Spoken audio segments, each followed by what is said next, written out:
PEGI 3.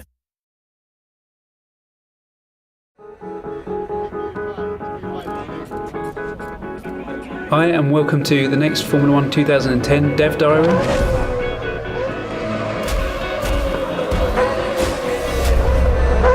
It's about making the most authentic experience possible, and it's also about making the car handling predictable and consistent.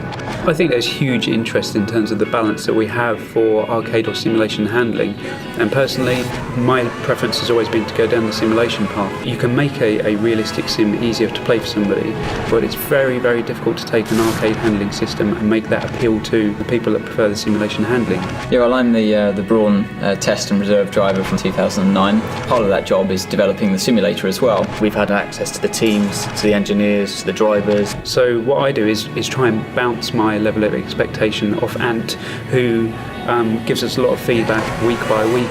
The onboard footage, when you see on TV, they always look incredibly easy to drive. When you're inside the cars, they're so much more twitchy and nervous. That's one thing that's incredibly hard to get right unless you've got someone that's actually driven these cars, especially in the slow speed corners where you have no downforce. As soon as you get them up to high speed, they work in a completely different range. We do want a very simulation experience. You've got the inclusion of aero, which changes the handling of the car completely. We're tailoring the car handling to a very different market, to that Dirt 2 and Grid. They're very different cars, very different handling. It's not just about lapping the circuit, it's about being able to be consistent. The fans of F1 are very passionate and very knowledgeable, and we want to feed them the most authentic experience. And I think it's very important not to blunt the experience of driving a Formula 1 car, but when you start applying the driving aids, to kind of make it accessible without losing the fun parts. You want to make it to the point where it's just playable, to enjoy, but also to be reasonably difficult as well. You can find that point where it's exciting, you're consistent, it's about feeling as though you're that hero driver. We've got the real world numbers. We want the players to experience everything that the driver experiences.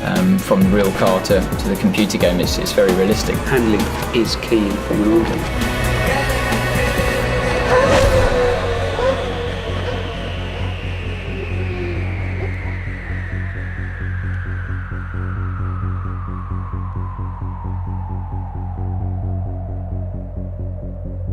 You got the fear.